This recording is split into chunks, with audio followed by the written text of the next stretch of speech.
নমস্কার, আমি midnight stories থেকে থুরি এবং গপ্প থেকে সৌভিক। আজ আপনাদের শোনাবো লেখিকা কনক বসুর কলমে তারানাথ তান্ত্রিক ফ্যানফিকশন তারানাথ তান্ত্রিক ও মোক্ষ প্রাপ্তি। তবে গল্প শুরুর আগে একটি ছোট্ট ঘোষণা। এতদিন পর্যন্ত আপনারা মিডনাইট স্টোরি সার্চ করে আমাদের গল্পগুলি নিয়মিত শুনে এসেছেন।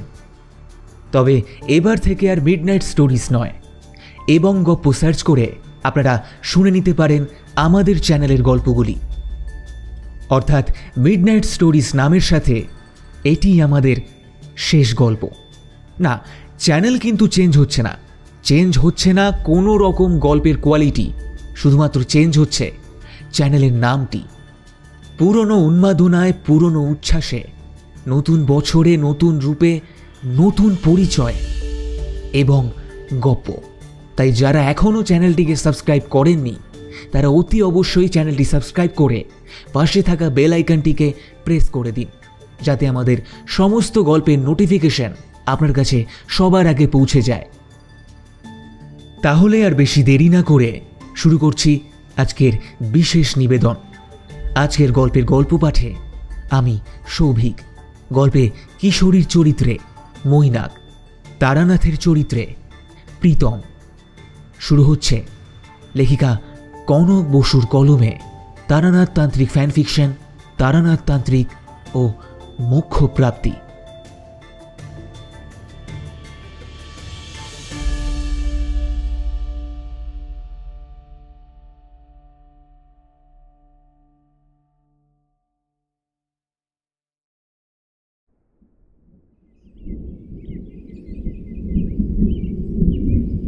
আকাশে এক টুকরো মেঘ জমলেই আমার আর কিশোরীর মনটা তারানাথের বাড়িতে যাওয়ার জন্য ব্যাকুল হয়ে ওঠে।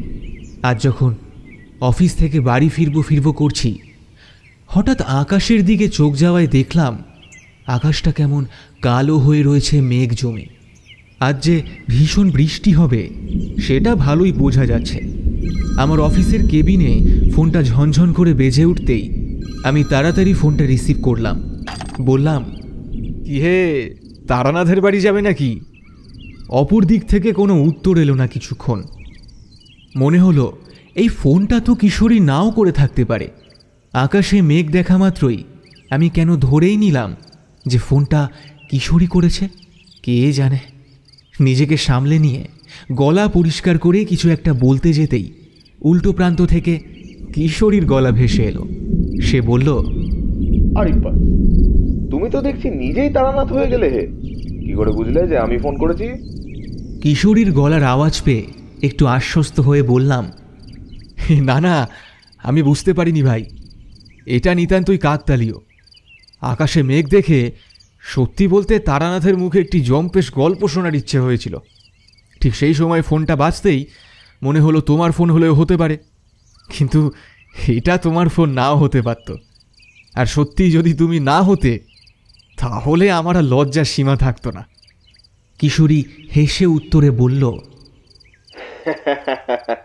আরে একেই বলে টেলিপ্যাথি। তাহলে কি ঠিক হলো? যাওয়া হচ্ছে তো নাকি? হ্যাঁ, অবশ্যই যাওয়া হচ্ছে। আমি এই রওনা হচ্ছি, তুমিও চলে এসো। তারপর না হয় একসাথে তেলে ভাজা কিনে নিয়ে যাওয়া যাবে। তারপর যেই কথা সেই কাজ। আমাদের কথা মতো আমরা সঠিক জায়গায় গিয়ে হাজির হলাম। তারপর তারানাথের প্রিয় তেলে ভাজা আর পাসিং শোয়ের প্যাকেট কিনে নিয়ে হাজির হলাম তারানাথের দরজায়। সেখানে যেতেই কিশোরী আমাকে কানে কানে বলল, এইবার দরজা খুলে এমন হাবভাব করবে যেন উনি আগে থেকেই টের পেয়ে গিয়েছিলেন আমরা আসবো। আমি কিশোরীকে চোখের ইশারায় থামিয়ে দিয়ে বললাম, এই তোমার শুরু হলো। বিশ্বাস যখন করোই না তাহলে আসোই বা কেন গল্প শুনতে? দেখো, আজ কিন্তু ওকে রাগিয়ে দিও না। তুমি কিন্তু বড্ড রাগিয়ে দাও ওকে। কিশোরী চোখ পাকিয়ে বলল, বারে, অবিশ্বাস বুঝি শুধু আমারই হয়, তোমার হয় না? এই কথায় কি উত্তর দেব সেটা বুঝতে পারলাম না আমি। সত্যি বলতে তারানাথের সব কথা যে খুব বিশ্বাসযোগ্য হয় সেটা কিন্তু নয়, অথবা সাময়িক বিশ্বাস হলেও সেটা ওর বাড়ির বাইরে আসলেই কেমন যেন মিলিয়ে যায়। তবুও ওর গল্প বলার ভঙ্গি, ওর বিশ্বাস সর্বোপরি ওর গল্পগুলো আমাদের ভীষণভাবে টানে, আর সেই টানেই আমরা বারবার হাজির হয়ে যাই এই তারানাথের বাড়িতে। এখন তারানাথ আমাদের জীবনের একটা অংশ হয়ে গিয়েছে। সে কিশোরী যতই ব্যঙ্গ করুক না কেন, বেশি দিন তারানাথের কাছে না আসলে ওরও মনটা যেন ব্যাকুল হয়ে ওঠে। সেটা কিন্তু ও নিজেও অস্বীকার করতে পারবে না। যাই হোক, কথা থামিয়ে আমরা তারানাথের বাড়ির সদর দরজার সামনে এসে দাঁড়ালাম। বাড়ির দরজায় একবার টোকা পড়তেই সহাস্যে দরজা খুলে দাঁড়ালেন স্বয়ং তারানাথ। তিনি হাসি মুখে আমাদের অভ্যর্থনা জানিয়ে বললেন, আরে এসো এসো, তাড়াতাড়ি এসো, তোমাদের অপেক্ষায় তো রয়েছি। আর কতক্ষণই বা আটকে রাখবো বলো তো এ বৃষ্টি? প্রকৃতিকে কি নিয়ন্ত্রণ করা সম্ভব? হ্যাঁ। আমরা ঘরে ঢুকতে ঢুকতে থমকে দাঁড়িয়ে পড়লাম। অবাক হয়ে কিশোরী প্রশ্ন করল, মানে প্রকৃতিকে নিয়ন্ত্রণ করছিলেন মানে? একটু হেসে গম্ভীর গলায় তারানাথ বললেন, তা নয় তো কি, আমার গণনা বলছে আজ বিপুল বৃষ্টির সম্ভাবনা রয়েছে, সাথে ঝোড়ো হাওয়ার প্রকোপ থাকবে যথেষ্ট পরিমাণে। এদিকে তোমাদের এইখানে আসবার সম্ভাবনাও আমি বেশ বুঝতে পেরেছি আমার এই গণনার মাধ্যমে। কিন্তু মাঝপথে যদি বৃষ্টির প্রকোপে তোমরা পড়ে যাও তাহলে বড়ই বিড়ম্বনার ব্যাপার ঘটবে। তাই একটি সাময়িক বাঁধন দিয়ে মেঘরাশিকে নিয়ন্ত্রণ করে রেখেছিলাম। একে স্তম্ভবন প্রক্রিয়া বলে। এইবার তোমরা আমার বাড়িতে যেই ঢুকে গেলে সেই নিয়ন্ত্রণ নিজে থেকেই সরে গিয়ে বৃষ্টিতে পরিণত হবে, এবং আর কিছুক্ষণের মধ্যেই তোমরা সেটি অবগত করতে পারবে। আমি আর কিশোরী দুজনেই দুজনের দিকে তাকিয়ে তারানাথের কথাগুলো এক প্রকার হজম করে নিলাম। অন্য সময় হলে হয়তো কিশোরী কিছু একটা বলতো, কিন্তু এখানে আসার আগে আমি তাকে অনেকক্ষণ ধরে বুঝিয়ে এনেছিলাম তারানাথকে সে যেন কোনো রকমভাবেই রাগিয়ে না দেয়। আমার কথা হয়তো এই মুহূর্তে তার মস্তিষ্কে সজাগ হয়েছে বলেই তারানাথের কথাগুলো শুনেও চুপ করে থাকে কিশোরী। তবে তারানাথ সত্যি মাঝে মাঝে এমন সব কথা বলে সেগুলো হজম করা বড়ই দুষ্কর হয়ে পড়ে আমাদের। কিন্তু সুন্দর একটি সন্ধ্যা পাওয়ার জন্য এইটুকু সহ্য আমরা করতেই পারি। আমাদেরকে ঘরে বসিয়ে তারানাথ ঘরের ভেতর চলে গেলেন নিজের তামাক সেজে আনার জন্য। আমি সঙ্গে আনা তেলে ভাজা আর পাসিং শোয়ের প্যাকেট নামিয়ে রাখলাম আমার সামনের থাকা টেবিলটার ওপর। তারানাথ সম্পূর্ণ অদৃশ্য হয়ে যেতেই কিশোরী রেগে মেগে বলল, শুনলে কথাগুলো? উনি নাকি মন্ত্র বলে মেঘ নিয়ন্ত্রণ করেছেন। এই শুধু তুমি বলেছো বলেই আমি কোনো কথা বললাম না, নাহলে এমন বুজরুকে শুনলে আমার গাটা জ্বলে ওঠে। কিন্তু কিশোরীর কথা শেষ হতে না হতেই ভয়ঙ্কর একটি বাজ পড়ে পারিপার্শ্বিক নিস্তব্ধতাকে খান খান করে দিল। আমি আর কিশোরী দুজনেই সামান্য চমকে উঠলাম। বাজ পড়ার সাথে সাথেই ঝোড়ো হাওয়ার তাণ্ডব শুরু হলো ভয়ঙ্কর রূপে। তারানাথের পুরনো বাড়ির দরজা জানলাগুলো কেঁপে উঠল একটু। একটা জানলার পাল্লা খোলা থাকায় সেইখান দিয়ে আমরা বাইরের প্রকৃতির ভয়ঙ্কর রূপ স্পষ্টভাবে বুঝতে পারলাম। নিমেষের মধ্যেই বৈদ্যুতিক আলো নিভে গিয়ে জায়গাটা সম্পূর্ণ গাঢ় কালো অন্ধকারে ডুবে গেল। আমি কিশোরীর কানে কানে বললাম, তারানাথ কিন্তু খুব ভুল কিছু বলেনি, কি বলো? আমার কথায় সামান্য বিরক্ত হয়ে কিশোরী উত্তর দিল, শোনো, আবহাওয়া দপ্তর থেকে এখন আগাম সব খবর জানা যায়। আমি হলপ করে বলতে পারি তারানাথ সেই খবর আগে ভাগেই জেনে নিয়ে আমাদের ভেলকি দেখানোর চেষ্টা করছিল। এখন মানে একটা ভালো গল্প শুনতে পেলেই হবে। আমাদের কথার মাঝখানে একটা হারিকেন হাতে নিয়ে তারানাথের একমাত্র মেয়ে চারি ঘরে ঢুকল। খুব ধীরে ধীরে হ্যারিকেনটা টেবিলের ওপর রেখে আমাদের সাথে সামান্য কুশল বিনিময় করে তাড়াতাড়ি সে ঘর থেকে চলে গেল। সে চলে যেতেই কিশোরী চাপা গলায় বলল, এমন সুন্দর সুশীলা মেয়ে হলো কি করে বলো তো ওই লোকটা, যে কিনা সারাদিন মিথ্যে কথা বলে? তার ঘরে এমন সুন্দর সুশীলা নম্রভদ্র মেয়ে হলো কি করে? কিশোরীর কথায় আমি এবার হেসে ফেললাম। তাকে থামিয়ে দিয়ে বললাম, আচ্ছা, তুমি তারানাথের ওপর এত চটে যাও কেন বলো তো? এদিকে তো তার কাছে বেশি দিন না আসলে তোমার মনটাও একদম অস্থির অস্থির করে। এতই যখন অপছন্দ, তখন নাই বা এলে এখানে। আমার কথায় কিছু একটা উত্তর দিতে গিয়েও থেমে যায় কিশোরী। মৃদু গলায় বলে, এই মানুষ যাই হোক, যেমনই হোক, একটা সম্মোহনী বিদ্যা তার নির্ঘাত জানা রয়েছে। তা না হলে ওর সবকটা গল্পই যে বুঝলো কি, সেটা জানার পরেও আমরা দুজন এখানে ছুটে আসি কেন বলো তো?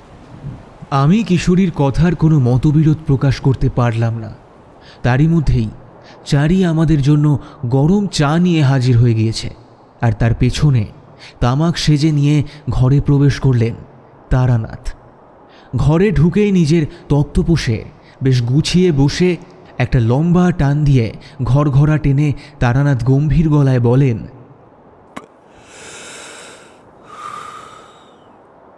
আমি প্রকৃতিকে বাঁধন দিয়েছি, এই কথাটা বুঝি তোমরা বিশ্বাস করছো না? হ্যাঁ।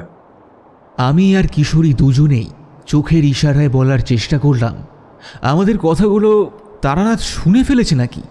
তবে মুখে কিছুই বললাম না, বরং একটু হেসে পরিস্থিতি সামাল দেওয়ার জন্য আমি বললাম, না না, বিশ্বাস হবে না কেন? আপনি তো এরকম অনেক কিছুই করতে পারেন, যা কিনা আমরা সাধারণ মানুষেরা ভাবতেও পারি না।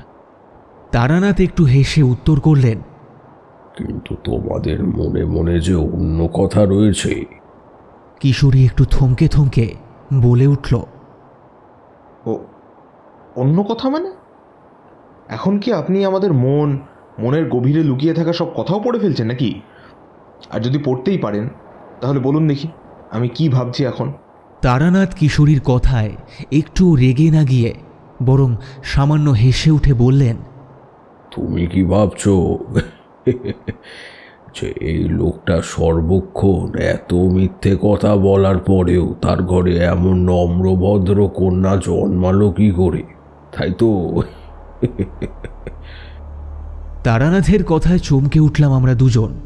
কিশোরীর হাতে থাকা চায়ের কাপ থেকে কিছুটা চা ছলকে মেঝেতে পড়ে গেল। কিশোরী গলা তুলে সামান্য কিছু বলার প্রয়াস করলেও শেষমেশ কিছুই তার গলা দিয়ে বেরোলো না। আমি শেষমেশ তারানাথকে বললাম, আপনি এই কথাগুলো জানলেন কি করে?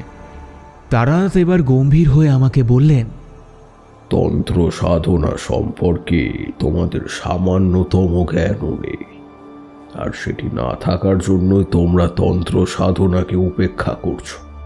তাই তোমাদের ওপর আমি এই যাত্রায় কোনো রকম রাগ প্রকাশ করলাম না। যারা তন্ত্র সাধনা সম্পর্কে জ্ঞাত নয় তাদের ওপর অযথা ক্রোধ প্রকাশ করলে আমার নিজের সাধনাকে অপমান করা হবে। শুধু জেনে রাখো যে তন্ত্র সাধনার একটি প্রকাণ্ড বিস্ময়কর ব্যাপার, যা আমরা সাধারণ মানুষ সাধারণ বুদ্ধি দিয়ে বিচার করতে পারবো না। শুধু এটুকু বলতে পারি, তন্ত্র সাধনার জোরে আমি অনেক কিছুই আগাম বুঝতে পারি, অনেকের মনের কথা পড়তে পারি। এই বিশেষ ক্ষমতা আমি মাতু পাগলির কাছ থেকে অধ্যয়ন করেছি, এবং এই জ্ঞান প্রয়োগ করে অতীতে আমি অনেক ঘটনা উপলব্ধি করেছি। তোমাদের তো আমি বলেছি, বীরভূমের এক শ্মশানে মাতু পাগলির সাথে আমার সেই শিক্ষা লাভের কিছু ঘটনা। কাজেই বলি কি, মানুষকে অবিশ্বাস না করে জ্ঞান বাড়াও, বুঝলে? কথাগুলো বলেই তারানাথ একেবারে চুপ করে গেলেন। সত্যি বলতে তারানাথের কাছে ধরা পড়ে গিয়ে আমরাও অত্যন্ত লজ্জিত বোধ করেছিলাম সেই সময়। তাই মনে মনে ওই ঘটনাগুলো শুনতে ইচ্ছে হলেও মুখে তেমন কিছুই বলতে পারছিলাম না। তবে আমাদেরকে বেশিক্ষণ ওই একই জায়গায় চুপ করিয়ে বসিয়ে রাখলেন না তারানাথ নিজেই। তিনি গম্ভীর গলায় বললেন, এই মুহূর্তে তোমাদের মন বলছে সেরকম একটি ঘটনা শুনতে পেলে তোমরা দুজনেই যথেষ্ট প্রীতি হও। যদি তোমাদের ইচ্ছে হয় তাহলে আমি তেমন একটি ঘটনা তোমাদের বলতে পারি, কারণ বাইরে যে ঝড় বৃষ্টি শুরু হয়েছে খুব সহজে সেটি থামবে বলে তো মনে হয় না। তাই এখন তোমাদের আমার এই গরিব ঘরে অপেক্ষা করতে হবে। বিব্রত হয়ে আমি তারানাথকে বললাম, আপনি যখন সব কিছুই বুঝতে পারছেন তখন বারবার এই কথাটা বলে আমাদের আর লজ্জা দেবেন না। আমরা তো আপনার কাছে গল্প শুনতে এসেছি, বলুন। আমাদের তরফ থেকে যে ভুল হয়ে গিয়েছে সেটি মার্জনা করবেন। আমার কথায় কিশোরীও ঘাড় নাড়িয়ে সম্মতি জানায়। তারানাথ যে এইবার আমার কথায় বেশ খুশি হয়েছেন সেটা তাকে দেখে বুঝতেই পারলাম। তিনি গুছিয়ে বসে তামাকে একটা লম্বা টান দিয়ে শুরু করলেন তার গল্প। আমাদের আনা তেলে ভাজা সহযোগে ততক্ষণে আমাদের চা খাওয়া হয়ে গিয়েছে। তারানাথ প্যাকেট থেকে একটা পাশিংশ ধরিয়ে তাতে একটা লম্বা টান দিয়ে বললেন,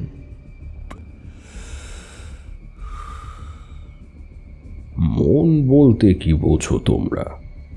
আমি আর কিশোরী আবার একে অপরের দিকে চাওয়াচাওয়ি করে ঘাড় নাড়িয়ে বললাম, মন মানে আমাদের ইচ্ছে অনিচ্ছে যেটি নিয়ন্ত্রণ করে। তারানাথ মাথা নাড়িয়ে বললেন, মন কোনো বস্তু নয়, মস্তিষ্ক। মন কর্মে মস্তিষ্কের পণ্য। যখন মস্তিষ্ক সক্রিয়ভাবে সচেতন এবং অবচেতন চিন্তা প্রক্রিয়াকরণ করে তখন মন কাজ করে। মন বলতে বোঝায় এক মূর্ত আধ্যাত্মিক ঐক্যের সম্বন্ধ, যা চিন্তা, অনুভূতি ও ইচ্ছা প্রভৃতি মানুষ প্রক্রিয়ার ছাড়া কিছুই নয়, অথচ যা নিজের স্বাতন্ত্র্য না হারিয়ে এই সকল মানসিক কাজের ভিতর দিয়ে নিজেকে প্রকাশ করে। খুব সহজভাবে যদি বলি তাহলে তোমাদের ভাষায় বলতে হয় যে মন সত্যিই আমাদের ইচ্ছে এবং অনিচ্ছাগুলোকে নিয়ন্ত্রণ করে। এখন প্রশ্ন হচ্ছে, কোনো মানুষের যদি মৃত্যু ঘটে তাহলে তার মন কি মারা যায়? আমি এই প্রশ্ন করেছিলাম আমার শিক্ষা দেবী মাতু পাগলিকে। তিনি আমায় কি বলেছিলেন জানো? বলেছিলেন, মানুষের মৃত্যু হয় মানুষের কাছে, কিন্তু আধ্যাত্মিক জগতে এই শুধুই একটি সমতা বজায় রাখার প্রচেষ্টা। কারণ আত্মার তো মৃত্যু হয় না। আত্মার যখন মৃত্যুই হয় না তখন সেই আত্মার মন সম্পূর্ণভাবে ধ্বংস হয়ে যায় না। খুব কম হলেও বেশ কিছু মানুষের মধ্যে তার পূর্ব শরীরের মনের সম্পূর্ণ ইচ্ছে এবং অনিচ্ছে সজাগ থাকে, আর তাদেরকেই আমরা জাতিস্বর বলি, বুঝলি? হ্যাঁ। মাতু পাগলির সেই দিনের সব কথাই যে আমি খুব ভালোভাবে বুঝতে পেরেছিলাম তেমনটা নয়। তার কথা সবটুকু আমি বুঝতে পেরেছিলাম যখন আমি একজন প্রকৃত জাতিস্বরের সাথে সাক্ষাৎ করতে পারি। ঈশ্বর আমার সহায় থাকায় আমাকে খুব বেশি দিন অপেক্ষা করতে হয়নি। সেই সময় আমার প্রকৃত দীক্ষা হয়নি। একজন সঠিক গুরুর খোঁজে আমি তখন দেশের নানান জায়গায় ঘুরে বেড়াই। মাতু পাগলের থেকে অনেক শিক্ষা নিই। আমি তার থেকে বিদায় নিয়ে আবার আমার ভ্রমণ শুরু করি। কোনো নির্দিষ্ট পথে যাব এমন চিন্তা করে আমি কোনোদিনও পথে নামিনি, বরং পথ আমাকে যখন যেখানে নিয়ে গিয়েছে আমি সেটিকেই আমার অদৃষ্ট বলে এগিয়ে গিয়েছি। সেই সময় আমি ছিলাম বর্তমান বাংলাদেশের যশোরের কাছাকাছি একটি সুন্দর মনোরম গ্রাম। একজন বৃদ্ধ পুরোহিতের অতিথি হয়েছিলাম কিছুদিন। পুরোহিত মশাই সেই গ্রামের জমিদার বাড়ির কুল পুরোহিত ছিলেন। সত্যি বলতে এমন জ্ঞানী মানুষ আমি বহুদিন সাক্ষাৎ করিনি। তার সান্নিধ্য পেয়ে আমি নিজেকে ভীষণ ভীষণ ভাগ্যবান মনে করতাম। নানা বিষয়ে তার পড়াশোনা ছিল। তিনি শাস্ত্র করেছেন, জ্যোতিষবিদ্যা সম্পর্কে তার বিশেষ জ্ঞান। এমন মানুষের সান্নিধ্য পেয়ে আমি তার কাছে অনুরোধ জানালাম যাতে তিনি আমাকে কিছুদিন তার বাড়িতে স্থান দেন। পুরোহিত মশাই সাদরে আমাকে তার বাড়িতে থাকতে দিলেন। তিনি আমাকে বললেন, আমি মানুষ চিনি, তুমি জীবনে অনেক বড় হবে, অনেক জ্ঞান লাভ করবে এবং তোমার সেই জ্ঞানের মাধ্যমেই তুমি মানুষের হিতকার্য করবে। প্রত্যেক মানুষের জন্ম হয়েছে একটি বিশেষ কারণে। তোমারও জন্ম হয়েছে মানুষের ভালো কাজ করার জন্য। তোমার মতো একজন মানুষকে আমার অতিথি হিসেবে পেয়ে আমি অত্যন্ত আপ্লুত আজ। যতদিন তোমার ইচ্ছে ততদিন তুমি আমার বাড়িতে থাকতে পারো। যতদূর মনে পড়ে তাও প্রায় মাস 6 আমি তার অতিথি হয়েছিলাম। সকালে তার সাথে জমিদার বাড়িতে গিয়ে সেই বাড়ির কুলদেবতা নারায়ণের আরাধনা করতাম।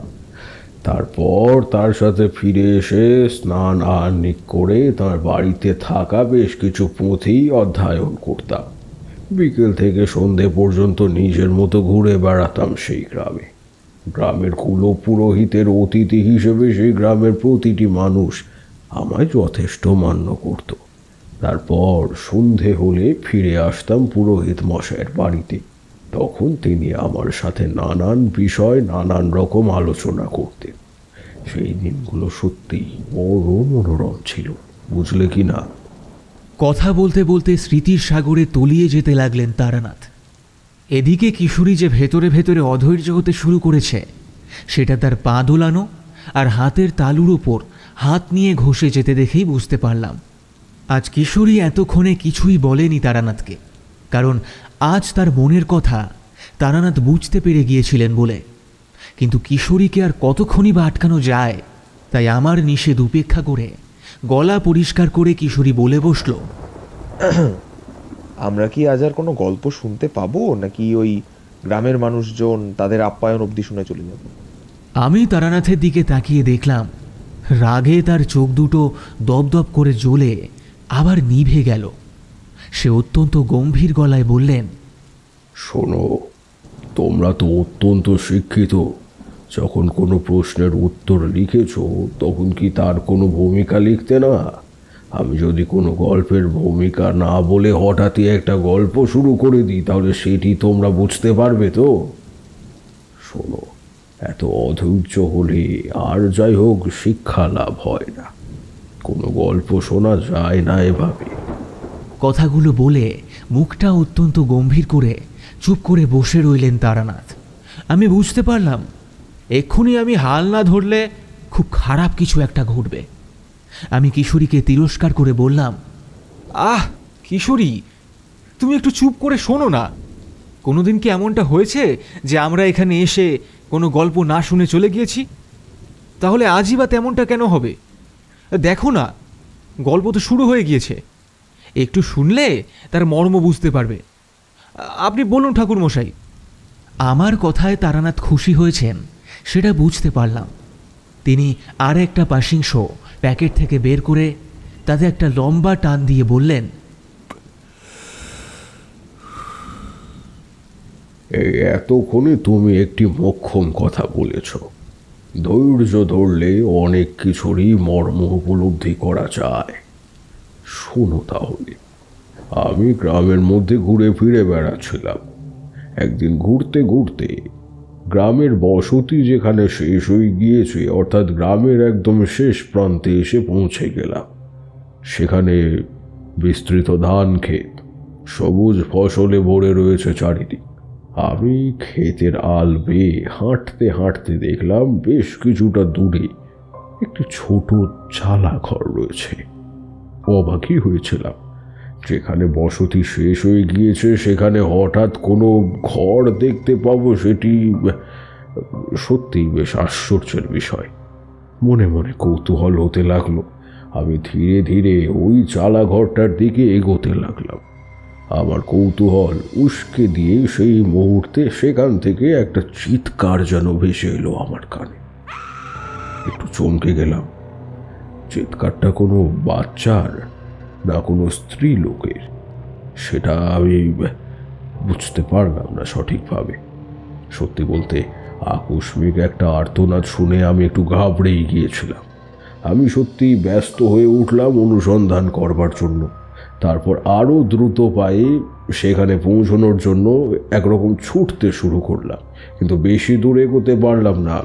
আমি যখন প্রায় সেই বাড়ির কাছাকাছি পৌঁছে গিয়েছি এবং দিশেহারা হয়ে অনুসন্ধান করবার চেষ্টা করছি যে কে চিৎকার করছে, ঠিক এমন সময় আমার পেছন থেকে কেউ একজন বলে উঠলেন, হেই, আপনি কেডা? হ্যাঁ, কেডা আপনি? এই গ্রামে নতুন নাকি? জানেন নিকো এইখানে আসা নিষেধ আছে। আমি এক প্রকার চমকে উঠলাম। নিজেকে একটু সামলে নিয়ে বললাম, আগে আমি এখানে নতুন এসেছি, কিন্তু ওই বাড়িতে কে যেন একটা চিৎকার করছে। দেখুন, মনে হচ্ছে কারোর খুব বিপদ হয়েছে। আমাদের কিন্তু এখন একবার দেখা দরকার ব্যাপারটা। কিন্তু সেই লোক তো আমাকে আরো শক্ত হাতে বাঁধা দিয়ে বললেন, না না, এইখানে কোনো দরকার নাই। যেই চিৎকার করুক না কেন, আপনের দেখতে হইবে না, ঠিক আছে? তাড়াতাড়ি চইলা যান বলছি, নাই হইলে বিপদে পড়িবেন, এই আমি কইয়া দিলাম। আমি আরো কিছু বলতে যাচ্ছিলাম, কিন্তু ওই ঘর থেকে আরো একজন বাইরে বেরিয়ে এলেন। যে ব্যক্তি এতক্ষণ আমাকে বাঁধা দিচ্ছিলেন তিনি ওই ব্যক্তির কাছে গিয়ে কিছু একটা ফিস ফিস করে বলতে লাগলেন। এদিকে চিৎকারের দমক আরো অনেক গুণ বেড়ে গিয়েছে যেন। ওখানে চুপচাপ দাঁড়িয়ে থাকতে থাকতে আমার বড্ড অসহায় লাগছিল। চিৎকার শুনে মনে হচ্ছিল কেউ ভীষণ বিপদের মধ্যে রয়েছে, কিন্তু এই দুজন মানুষ সব শুনতে পেয়েও এতটা নির্বিকার হয়ে রয়েছে কিভাবে, আমি সেটাই বুঝলাম না। শুধু এটুকু বুঝতে পারলাম, এই দুটো মানুষ এখানে থাকলে আমার কোনোভাবেই ওই চালা ঘরের মধ্যে ঢোকা সম্ভব হবে না। বেশি জোর করতে গেলে যে ওরা আমার কোনো বিপদ করতে পারে সেটা আমি বেশ ভালোই বুঝতে পারলাম। তা এদের ভাবে এদের দুজনের যা স্বাস্থ্য তাতে যা বুঝলাম, এরা এই স্থানের যথার্থ রক্ষী হিসেবে নিযুক্ত রয়েছে। তাই বেশি জোরাজোরি না করে বিনা অশান্তিতে সেখান থেকে চলে এলাম।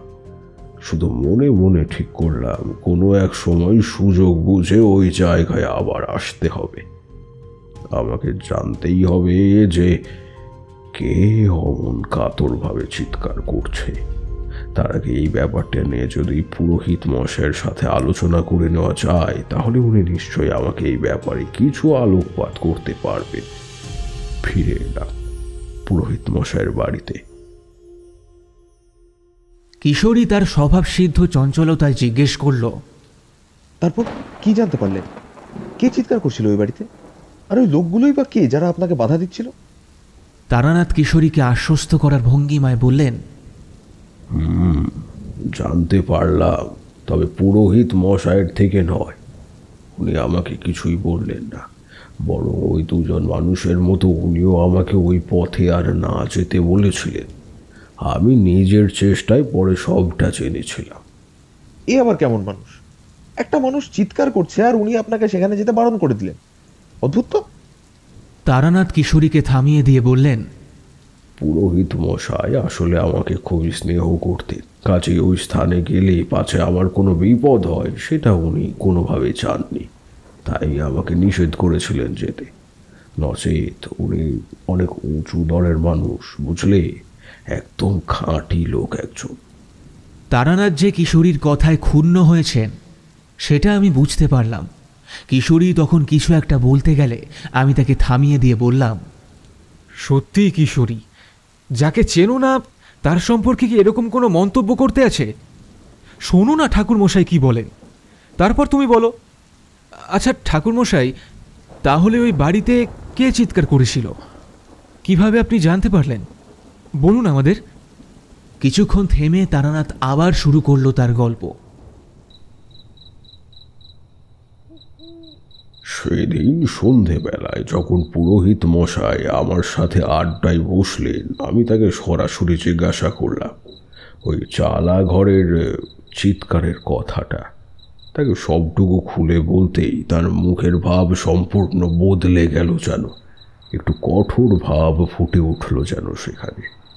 তিনি গম্ভীর গলায় আদেশের সুরেই যেন আমাকে বলেছিলেন, দেখো তারানাথ, তোমার বয়স আমার চেয়ে অনেক কম।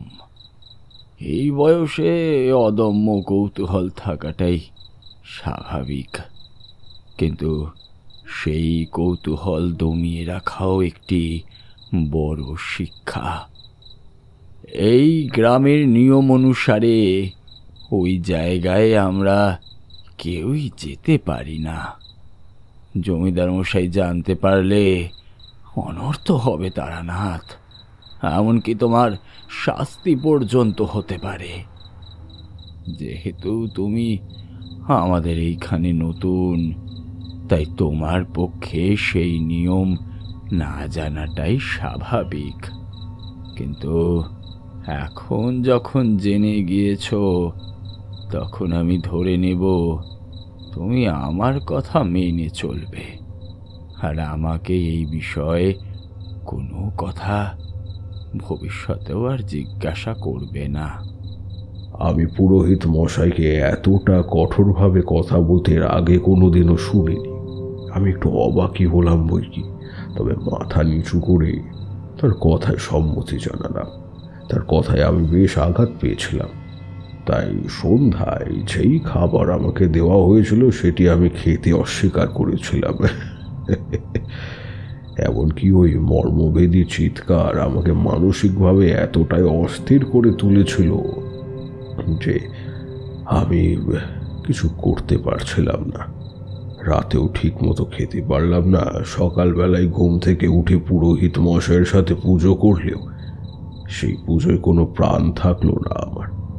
বারবার মনে হতে লাগলো একজন মানুষ খুব যন্ত্রণায় না থাকলে ওভাবে চিৎকার করতে পারে না, অথচ এই গ্রামের মানুষজন নিয়ম করে ওই জায়গায় যেতে নিষেধ করে দিচ্ছে সকলকে। আমাকে এই এক চিন্তা বারংবার তাড়া করতে লাগলো। আসলে কি জানো তো, তখন যে আমার বয়স খুবই কম, তাই আবেগ অনেকটাই বেশি ছিল। একটা দীর্ঘশ্বাস ফেলে তারানাথ বলে উঠলেন, আমাকে মর্মাহত দেখে উনি আমার কাঁধ স্পর্শ করে বলেছিলেন, দেখো, আমি তোমার বৃত্তিসম। তোমার কোনো বিপদ হলে আমি নিজেকে ক্ষমা করতে পারবো না, তবে এটাও বুঝতে পারছি তুমি কোনো সাধারণ মানুষ নও। তাই মানুষের বিপদে তোমার যে প্রাণ কাঁদবে সেটাই তো স্বাভাবিক। তাই যদি তুমি তোমার বিদ্যা কাজে লাগিয়ে তাকে বিপদমুক্ত করতে পারো, তবে সেটাই করো। কিন্তু আমি তোমাকে এই ব্যাপারে কোনো সাহায্য করতে পারবো না। সবটুকু তোমাকে নিজেকে জেনে নিতে হবে। তবে আমি আবারও বলবো, এই কাজ না করলেই হয়তো মঙ্গল।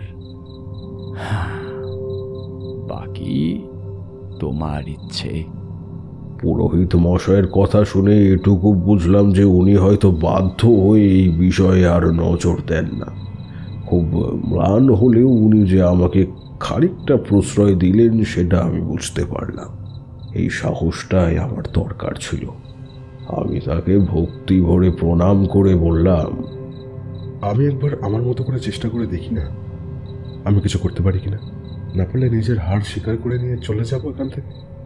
পুরোহিত মশাই প্রাণ ভরে আমাকে আশীর্বাদ করে বললেন, দীর্ঘজীবী হও তারানাথ, তুমি দীর্ঘজীবী হও।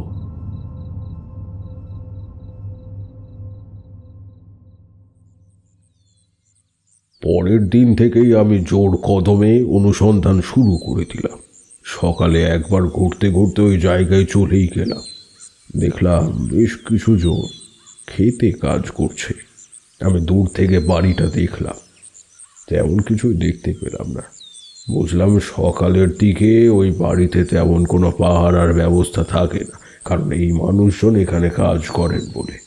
অর্থাৎ এই সময়টায় একবার ওই বাড়িতে ঢুকে দেখে আসতে পারলে মন্দ হতো না। তবে একটু কাছে যেতেই আমি ওই বাড়িটার চারিপাশে একটা কালো ছায়া যেন দেখতে পেলাম। এই ক্ষমতা আমাকে মধু সুন্দরী দেবী দিয়েছিলেন। আমি কোনো জায়গায় গিয়ে বুঝতে পারি যে সেই জায়গা আদতে সুরক্ষিত কিনা। ওই বাড়ির চারপাশে কালো ছায়া দেখে আমি বুঝতে পারলাম যে বাড়িটির চারিপাশে কোনো অশুভ শক্তি বর করেছে। আগের দিন আমি এই ব্যাপারটা লক্ষ্য করিনি। আমার অনুমানকে আরো সঠিক প্রমাণ করে ওই জায়গা থেকে একটা অদ্ভুত গন্ধ যেন আমার নাকে এসে লাগলো। সেটা ঠিক কিসের গন্ধ তোমাদের আমি তা বোঝাতে পারবো না। একটা বিশ্রী কটু গন্ধ। আমার আর কোনো দ্বিমত থাকলো না যে ওই জায়গায় কোনো অপদেবতার প্রবেশ ঘটেছে। এইবার আমি তারানাথকে প্রশ্ন করলাম, আচ্ছা, এই যে কালো ছায়া বা কটু গন্ধ, এগুলো আপনি আগের দিন উপলব্ধি করেননি? তারানাথ তার হাতে থাকা সিগারেটে একটা টান দিল, তারপর বাকিটা ছাইদানি হিসেবে যে নারকেলের মালাটা রাখা ছিল তাতে ফেলে পিষে দিলেন। তারপর আমার দিকে তাকিয়ে বললেন, দেখো, তখনও আমার পূর্ণ দীক্ষা হয়নি, তখনও আমি গৌরীক বসন ধারণ করিনি, আর তার উপর বয়সও তখন অল্প, কাজেই সব কিছুই বুঝতে তখন আমার একটু সময় লাগতো বই কি। তাছাড়া সেই দিন ওই চিৎকার শুনে আমি যথেষ্ট বিভ্রান্ত হয়ে পড়েছিলাম, তাই বাকি কিছুই লক্ষ্য করার মতন মানসিক অবস্থা আমার সেই মুহূর্তে ছিল না। আবার এটাও হতে পারে যে তখন এই অপদেবতার প্রভাব এই জায়গায় তেমন ছিল না। আমি তারানাথকে আর প্রশ্ন করলাম না। তারানাথ আবার গুছিয়ে বসে বললেন, আমি আরও একটা ব্যাপার লক্ষ্য করলাম। ওই ছোট্ট চালা ঘরের আশেপাশে যথেষ্ট গাছগাছালি থাকলেও তাতে কোনো পাখি বসে না, কিন্তু ওই বাড়ির চৌহদ্দির বাইরে আকাশে প্রচুর পাখির আনাগোনা। তখন মহাডামরতন্ত্রে বলা রয়েছে যে কোনো অশুভ শক্তির প্রভাব কোনো জায়গায় থাকলে পশু পাখি সেই স্থান পরিত্যাগ করে। আমার আর কোনো সন্দেহই রইল না, কিন্তু একবার ওই চালা ঘরে আমি না পৌঁছতে পারলে যে আমি কিছুই বুঝতে পারবো না। আমার মাথায় একটা বুদ্ধি খেলে গেল। কিশোরী তখন একটি বেফাস কথা বলে বসল। সে বলল, নিজেকে অদৃশ্য করে দিলেন নাকি? আপনার তো অনেক ক্ষমতা, ওই তন্ত্র বলে অদৃশ্য হয়ে গেলেন। তারানাথ আজ নিজেকে বহুবার সংযত করেছেন, কিন্তু এইবার আর করলেন না। তন্ত্র সাধনা তারানাথের প্রিয় জায়গা, ভালোবাসার জায়গা। সেইখানে কেউ অযথা আঘাত করলে তারানাথ বড্ডই অসন্তুষ্ট হন। আমি প্রমাদ গুনলাম, দেখলাম তারানাথের চোখ দুটো রাগে বিস্ফারিত হয়ে গিয়েছে। তার মুখের পেশিগুলো শক্ত হয়ে উঠেছে। দাঁতে দাঁত ঘষে তারানাথ বললেন, তন্ত্র সাধনার ক্ষমতা ঠিক কতটা বিস্তৃত সেটা আমি তোমার মতো একজনকে বর্ণনা করে তন্ত্র সাধনার অপমান আমি করব না কোনো মতেই। একটু পড়াশোনা করতে হয় বিষয়গুলো নিয়ে, বুঝলে? কথায় কথায় ফুট ফাটলে কোনো জ্ঞানই বাড়ে না। কিশোরী প্রতিবাদ করে কিছু একটা বলতে যাচ্ছিল। আমি তাকে থামিয়ে দিয়ে তারানাথকে শান্ত করার জন্য বললাম, আহা কিশোরী, এ তোমার ভারী অন্যায়। সত্যি, তুমি কি তন্ত্র সাধনা সম্পর্কে অনেক কিছু জানো? জানো না যখন, তখন ওকে বলতে দাও। অযথা কথা বলে বাধা দিচ্ছ কেন? তারপর তারানাথের দিকে তাকিয়ে বললাম, আপনি আপনি বলুন ঠাকুরমশাই, কিশোরীর হয়ে আমি ক্ষমা চাইছি। আমার কথায় চিড়ে ভিজল।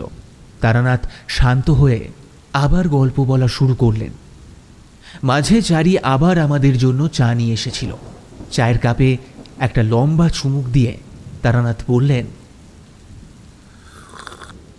আমি ওই স্থানে গিয়ে যা বুঝলাম তা হলো ওইখানে সব ক্ষেত মজুরেরা কাজ করবে সারাদিন, তাই তাদের চোখ এড়িয়ে চালা ঘরে যাওয়া একেবারেই অসম্ভব। তাই অপেক্ষা করতে থাকলাম তারা কখন বিশ্রাম নিতে যায়। সেই জন্য দেখো, সাধারণত খেতে মজুররা দুপুরের দিকে বেশ খানিকটা সময় খাবার খেয়ে বিশ্রাম নেয়। তারা তখন আশেপাশের গাছের ছায়া খুঁজে সেখানে আস্তানা গড়ে তোলে। প্রত্যেক গ্রামের এই একই দৃশ্য থাকে। তাই আমি দুপুর অবধি আড়ালে অপেক্ষা করলাম। সূর্য যখন প্রায় মাথার উপর, তখন নিজেদের সঙ্গে আনা খাবারের পুটলি নিয়ে গাছের নিচে শুরু করতেই আমি আড়াল থেকে একটু একটু করে বেরিয়ে এলাম। যখন দেখলাম আর তেমন কোনো মানুষ নেই খেতে, অর্থাৎ চালা ঘরটায় যাওয়ার রাস্তা মোটামুটিভাবে ফাঁকা, আমি সাবধানতা অবলম্বন করে ধীরে ধীরে ওই চালা ঘরের দিকে এগোতে লাগলাম। কোনো রকম বাধা ছাড়াই আমি পৌঁছে গেলাম সেখানে। একটা অদ্ভুত অনুভূতি হতে লাগলো আমার। হঠাৎ করে বাতাস অত্যন্ত ভারী মনে হতে লাগলো, এতটা ভারী যে আমার সঠিকভাবে নিঃশ্বাস নিতেও সমস্যা হচ্ছিল। আমার ধারণা যে সম্পূর্ণ সঠিক, যে এই স্থানে কোনো অশরীরী আত্মার প্রকোপ রয়েছে, সেটা আরও একবার প্রমাণ হয়ে গেল। মহাডামরতন্ত্রে উল্লেখ রয়েছে যে যেই স্থানে কোনো অশরীরী আত্মার প্রবেশ ঘটবে, সেই স্থানের প্রাকৃতিক ভারসাম্য নষ্ট হয়ে যাবে একেবারে। দেখো, দূর থেকে আমি বুঝতে পেরেছিলাম যে ওই জায়গায় কোনো পাখির আনাগোনা নেই, আর তারপর সেখানে পৌঁছে গিয়ে বুঝলাম বাতাসের তারতম্য, কাজেই এখানে কোনো অশরীরের প্রকোপ হতেই হবে। সর্বোপরি একটা বিশ্রী কটু গন্ধ আমার নাকে আসতে শুরু করলো। আমি বুঝতে পারলাম যে আজ ভয়ঙ্কর কিছু হতে চলেছে। আমি সম্পূর্ণভাবে তৈরি হয়ে এসেছিলাম, তবুও মনে একটু উত্তেজনা টের পেলাম। যাই হোক, সেখানে গিয়ে দেখলাম ওটি একটি ছোটোখাটো চালা ঘর বটে। সর্বসাকুল্যে ঘর দুটো, বাইরে থেকে দুটো ঘরেই তালা বন্ধ, তবে সামনের দিকে যে খোলার জায়গাটা রয়েছে সেখানে একটি ছোট ছাউনি তৈরি করা রয়েছে। বুঝতে পারলাম গতকাল ওই ছাউনির ভেতর থেকেই একজন বেরিয়ে এসে আমার পথ রোধ করে দাঁড়িয়েছিল, তবে তখন সেখানে কেউই কিন্তু ছিল না। আমি জায়গাটা ভালোভাবে পরিদর্শন করার জন্য চালা ঘর দুটোর চারিদিকে একবার ঘুরে দেখলাম। ততক্ষণে আমি সম্পূর্ণভাবে নিশ্চিত হয়ে গিয়েছি যে আজ আমাকে বিশেষ কিছু উপাচার করতেই হবে। তবে তার আগে আমার অনেক প্রশ্নের উত্তর কিন্তু অজানা, সেগুলো জানা দরকার।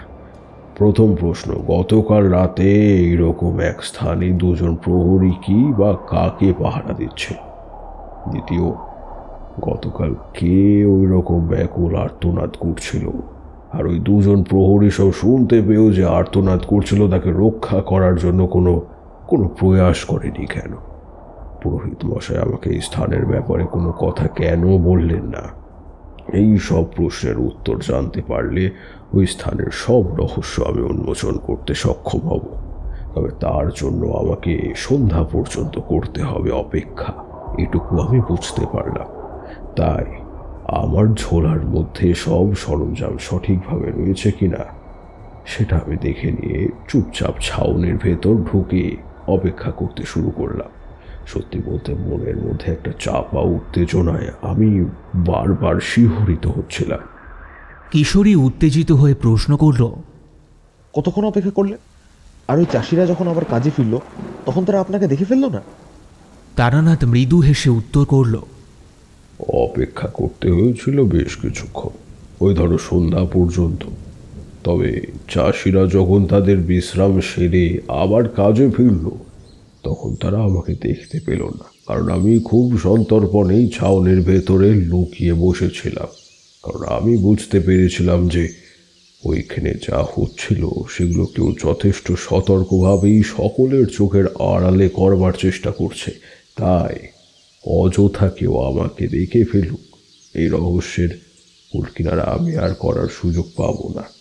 যাই হোক, আমি অপেক্ষা করতে লাগলাম। ধীরে ধীরে মাথার উপর থেকে সূর্য পশ্চিমে ঢলে পড়ল। আকাশ একটি লালচে নির্মল আভায় ভরে উঠল। পাখিরা কলরব করতে করতে নিজ নিজ বাসস্থানে ফিরতে শুরু করলো। আমি তখন একাই জায়গাটায় চুপ করে বসে রয়েছি। মাঝে মাঝে শুধু মধুসুন্দরী দেবীর নাম জপ করছি। আমার মন বলছিল আমাকে আর খুব বেশিক্ষণ অপেক্ষা করতে হবে না, কিছু একটা ঘটবে খুব অল্প সময়ের মধ্যেই। আমি চুপ করে অপেক্ষা করতে করতে সারা দিনের ক্লান্তিতে হয়তো একটু তন্দ্রাচ্ছন্নই হয়ে পড়েছিলাম। হঠাৎ কিছু মানুষের চাপা গুঞ্জনে আমার তন্দ্রা সম্পূর্ণভাবে সরে গেল।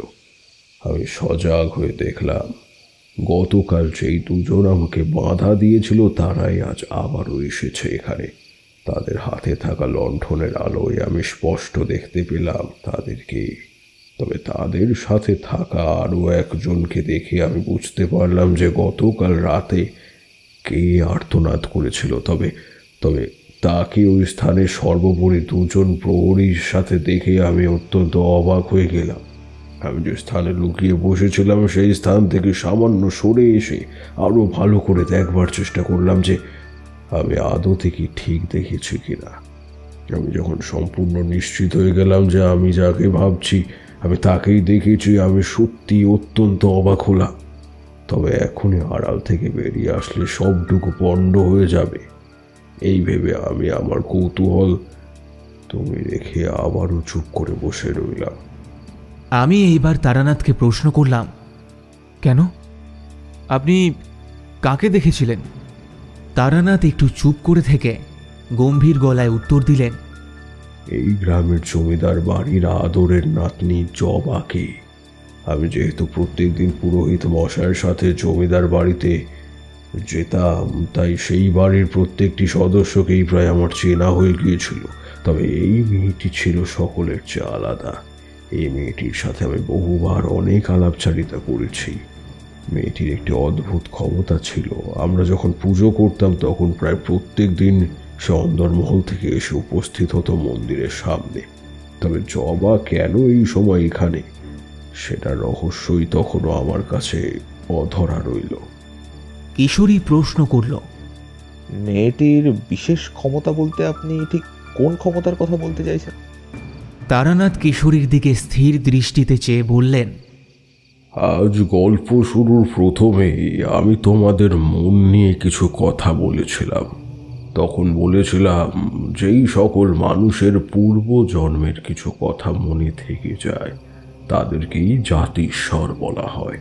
এই মেয়েটি আদতে একজন জাতিস্বর ছিল। আমি তার সাথে কথা বলে বুঝতে পেরেছিলাম সেই আশ্চর্য ক্ষমতার কথা। তবে জমিদার বাড়ির সকলেই তাকে একটু অন্যরকম চোখে দেখত। তাদের সকলের ধারণা ছিল যে জবার মাথায় কোনো সমস্যা রয়েছে হয়তো, অথবা কোনো জিন ভর করেছে তার উপর। তারা নানান রকম চেষ্টা চালাতো জবাকে সারিয়ে তোলবার জন্য। মেয়েটির তখন কত হবে, ওই 4-5 বছর বয়স হবে। সাধারণত 7 থেকে 8 বছর পর জাতিস্বরের সব রকম ক্ষমতা হ্রাস পেতে শুরু করে। আমি বহুবার জবার ব্যাপারে কথা বলতে চেয়েছি ওই বাড়িতে, কিন্তু তারা কেউই আমার কোনো কথাই শুনতে চায়নি। তাই আমি ভেবেছি আর তো কটা বছর মাত্র, তার মধ্যে যদি নিজে থেকেই তার সব সমস্যা সমাধান হয়ে যায়, অর্থাৎ তার পূর্বজন্মের সব স্মৃতি মুছে যায়, তাহলে সে আপনার থেকেই স্বাভাবিক হয়ে যাবে। কাজেই এই নিয়ে তেমন দুশ্চিন্তা করার কোনো কারণ আমি বুঝিনি। তবে এখন ওই স্থানে জবাকে দেখে এবং গতকাল সেই আর্তনাদের কথা মনে পড়ায় আমি কিন্তু তার সুরক্ষার ব্যাপারে একটু চিন্তিত হয়ে পড়ি। কোনোভাবে যদি জবার কাছে পৌঁছতে পারা যেত তাহলে কিছু একটা করা যেত। ভাবতে ভাবতেই আমার কাছে সুযোগও এসে যায়। ওই দুজন রক্ষী একটি চালা ঘরের তালা খুলে জবাকে সেই ঘরে ঢুকিয়ে তারা দুজনেই কোথাও একটা চলে যায়। ওই স্থানে কেউ আসবে না এই ভেবেই হয়তো তারা বাইরে থেকে আর তালাটা আটকায় না। এই সুযোগে আমি তাড়াতাড়ি আড়াল থেকে বেরিয়ে ওই চালা ঘরের ভেতরে ঢুকে পড়ি। সেইখানেই পৌঁছে আমি আরও অবাক হয়ে যাই। জবাকে আমি গতকাল যেইভাবে দেখে এসেছি এখন তার রূপ কিন্তু সম্পূর্ণ আলাদা। এখন তার পরনে লাল টুকটুকে বেনারসি, কপালে লাল সিঁদুর একটি, এমনকি সিঁথিতে লাল ডগডগে সিঁদুর, হাতে তার শাখা পলা নোয়া, গা ভর্তি গয়না। আমি অবাক হয়ে যাই, এতটুকু একটা মেয়ে এত নিপুণভাবে এই সাজে সজ্জিত হলো কিভাবে? কারণ সে যখন প্রহরীদের সাথে এসেছিল তখন সে কিন্তু খুব সাধারণ পোশাকেই এসেছিল। মনে প্রশ্ন জাগে, হঠাৎ তার এরকম সাজ পোশাকের পেছনে কারণটা কি হতে পারে? আর তার জন্যই বা সে এমন সধবা চিহ্ন বয়ে বেড়াচ্ছেই বা কেন? আমাকে জবা দেখতে পায় না, আমি সেই সুযোগেই ওই ঘরে থাকা একটি কাঠের আলমারির পেছনে আবারও লুকিয়ে পড়ি। মনে তখন আমার কৌতূহলের ভিড় জমেছে। তবে আমার বিশেষ ক্ষমতা বলে আমি এটুকু বুঝতে পারছি যে কিছুক্ষণের মধ্যেই একটা ভয়ানক ঘটনার সম্মুখীন হব আমি, এবং সেই বিপদের সম্মুখীন আমাকে হতেই হবে। আমি দেখতে পেলাম জবা ওই বেশেই একটা প্রদীপের সামনে চুপ করে বসে পড়ল, যেন কারোর আশার প্রতীক্ষায় সে রয়েছে। বাইরে দুজন প্রহরী ফিরে এসেছে ইতিমধ্যে, সেটা তাদের চাপা গুঞ্জনে আমি বুঝতে পারলাম। এইরকম অবস্থায় ঠিক কতক্ষণ ছিলাম সেটা আমার খেয়াল নেই, তবে বাইরে যখন ঝিঝি পোকার আওয়াজ ব্যতীত আর কোনো আওয়াজ শোনা যায় না, ঠিক তখনই ওই ঘরের মধ্যে দম বন্ধ করা বিশ্রী গন্ধটা আরও প্রকটভাবে বেড়ে উঠল। এক দমকা হাওয়ায় প্রদীপের আলোটা নিভে গেল। তখন একটা দানবীয় কালো অন্ধকার গ্রাস করে নিল সম্পূর্ণ জায়গাটাকে। আমি হাতড়ে হাতড়ে আলমারির পেছন থেকে বেরিয়ে আসতেই শুনতে পেলাম জবার প্রাণঘাতী চিৎকার। আমি নিজেকে আর স্থির রাখতে পারলাম না। আমি আমার সকল উপাচার নিয়ে একেবারেই তৈরি ছিলাম, তাই কোনো প্রকার সময় অপচয় না করেই আমার ঝোলা থেকে একটি টর্চ বার করে সেটা প্রথমে জ্বালিয়ে ফেললাম। আর সেই আলোয় আমি যা দেখলাম, সেই কথা আজ এই মুহূর্তে বর্ণনা করতে গিয়েও মনের মধ্যে একটা শিহরণ সঞ্চার করছে আমার। কিশোরী উত্তেজিত কণ্ঠে জিজ্ঞাসা করে, কি এমন দেখেছিলেন সেখানে? ভূতপ্রেত নাকি? তারানাথ হেসে উত্তর দিলেন, ভূত ভবিষ্যৎ সকলের ঊর্ধ্বে সেই দৃশ্য। আমি দেখলাম একটি কালো জমাট বাঁধা ধোঁয়ার মতন বস্তু জবাকে সম্পূর্ণরূপে ঘিরে ধরেছে।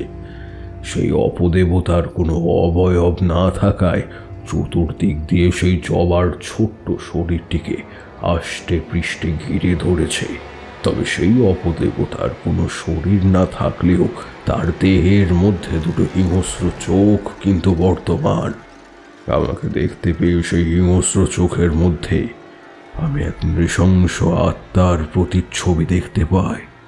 কিন্তু এমন হিংস্র একজন আত্মা কেন ওই নিষ্পাপ মেয়েটিকে গ্রাস করতে চাইছে সেটি আমার কাছে তখনও পরিষ্কার নয়। তবে এত কিছু ভাবার মতো তখন আমার মনের অবস্থা কিন্তু ছিল না। আমি শুধু ভাবছিলাম জবাকে এবং নিজেকে ওই হিংস্র প্রেতাত্মার হাত থেকে বাঁচতেই হবে। জবাকে কিছুক্ষণের জন্য নিস্তার দিয়ে ওই মায়াবী প্রেতাত্মা আমার দিকে এগোতে লাগলো। আমি ততক্ষণে মহামৃত্যুঞ্জয় মন্ত্র জপ করতে শুরু করেছি। আমি জানি আমার দেহ বন্ধন রয়েছে বলে ওই প্রেতাত্মা আমার সামান্যতম ক্ষতিও করতে পারবে না। আমি দৃঢ়ভাবে এক জায়গায় দাঁড়িয়ে স্পষ্টভাবে মন্ত্রোচ্চারণ করতে শুরু করলাম। আর আমার ঝোলার ভেতর থেকে একটা ছোট্ট টিনের বাক্স বের করে তা থেকে কিছুটা মন্ত্রপুত চূর্ণ ধীরে ধীরে ওই অশরীরের দিকে নিক্ষেপ করতে লাগলাম। মন্ত্রপুত চূর্ণ তাকে স্পর্শ করতেই বিকট চিৎকার করতে শুরু করলো সেই প্রেতাত্মা।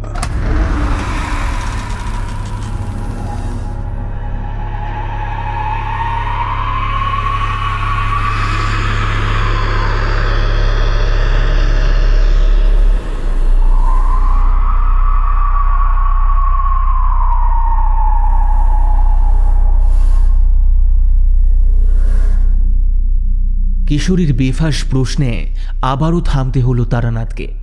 এইবার সে প্রশ্ন করে বসল, কেন? ওই মন্ত্রপুত চূর্ণের মধ্যে এমন কি ছিল যে একটা ভয়ঙ্কর প্রেত কুপকাত হয়ে গেল নিমেষের মধ্যেই?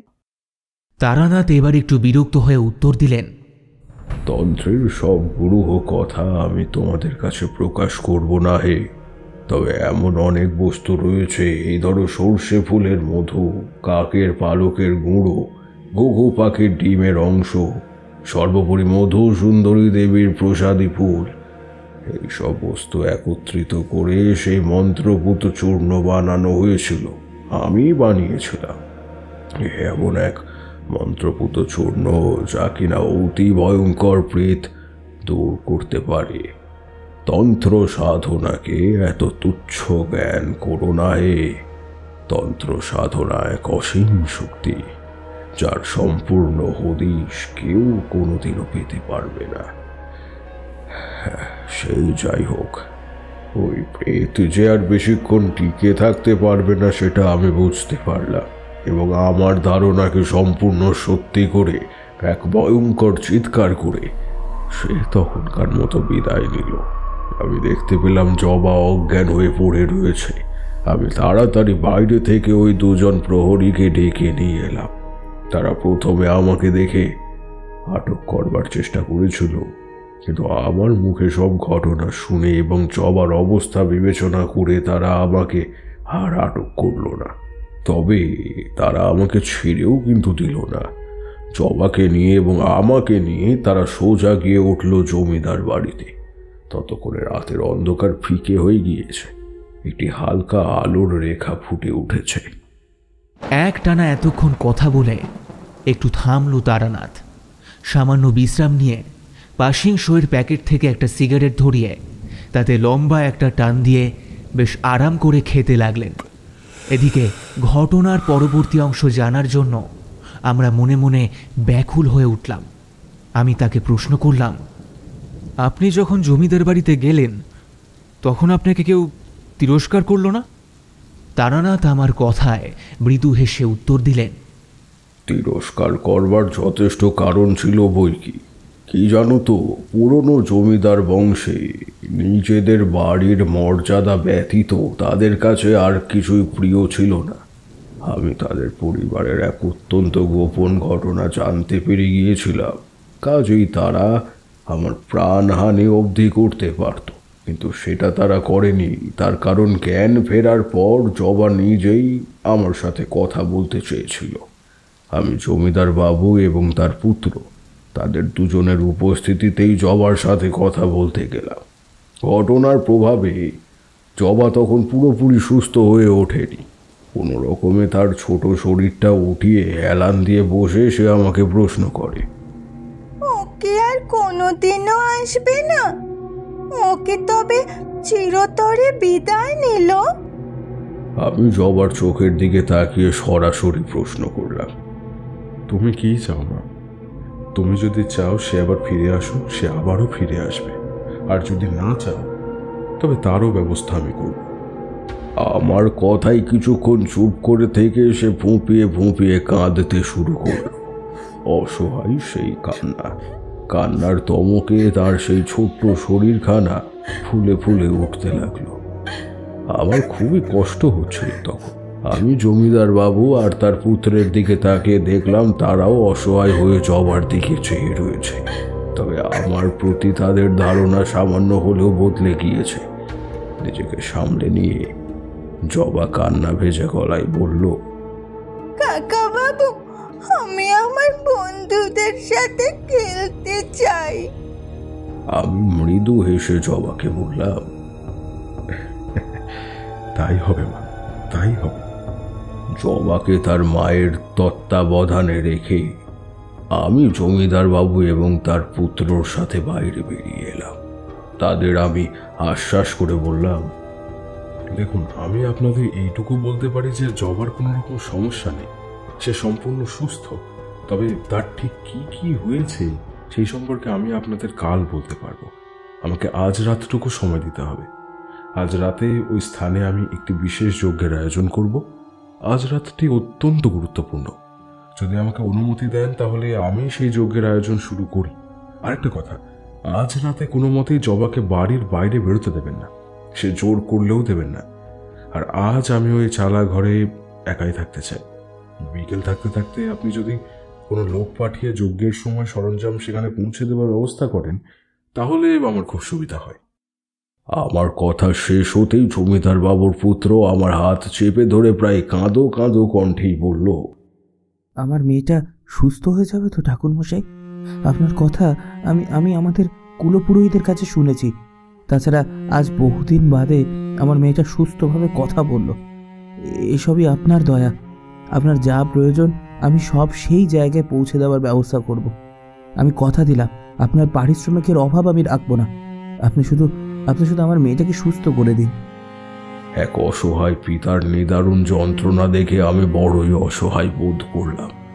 তাকে আশ্বস্ত করে বললাম, চিন্তা করবেন না, সব ঠিক হয়ে যাবে। আশা করি কাল সকালে আমি আপনাদের ভালো কোনো সংবাদ উপহার দিতে পারবো। তবে আপনি এটা নিশ্চিত করবেন যে আজ রাতে জবা যেন কোনো মতেই বাড়ির বাইরে না বেরোয়। ও কিন্তু ব্যাকুল হয়ে, এমনকি কান্নাকাটি করে অথবা জেদ দেখিয়েও কিন্তু বাইরে যেতে চাইবে। তবুও আপনারা কিন্তু কোনোভাবেই ওকে বাইরে যেতে দেবেন না। যদি আমার এই কথাটা মেনে চলেন তাহলে সকাল থেকে জবার ওপর থেকে সব রকম কালো ছায়া সরে যাবে। জমিদার বাবু 2 হাত জড়ো করে কপালে ঠেকিয়ে ঈশ্বরের প্রতি প্রণাম জানান। তিনি ধীরে ধীরে বলেন, ঠাকুর মশাই, আগামীকাল মেয়েটির 6 বছর পূর্ণ হবে। কাল ওর জন্মতিথি। কাল যদি ওর জীবনে সব থেকে শুভ দিন উপহার দিতে পারেন তাহলে এর চেয়ে আর ভালো কিছু হয় না। এই তথ্যটা পাওয়ার পর থেকেই মনের মধ্যে একটা আলাদা জোর আমি অনুভব করলাম। তোমাদের আমি আগেও বলেছি যে কোনো জাতিস্বরের প্রকোপ 7 থেকে 8 বছর পর্যন্ত থাকে। সুতরাং আগামীকাল তার 7 বছরের পদার্পণ হবে। সেই দিন থেকেই তার জীবন থেকে সম্পূর্ণ পুরনো সমস্ত স্মৃতি মুছে যাওয়া শুরু হয়ে যাবে। আমি তারানাথকে প্রশ্ন করলাম, তাহলে এতক্ষণ ওই মেয়েটির সাথে যা হয়েছে সবই কি ওর পূর্বজন্মের কোনো ঘটনার রেশ? তারানাথ হেসে উত্তর করলেন, বলবো তার আগে শোনো, আমি ওই প্রেতাত্মাকে কিভাবে জব্দ করেছিলাম। একটা দীর্ঘশ্বাস ফেলে তারানাথ বললেন, আমি বিকেল থাকতে থাকতে যজ্ঞের বেশ কিছু সরঞ্জাম ঝোলার মধ্যে নিয়ে উপস্থিত হলাম ওই চালা ঘরে।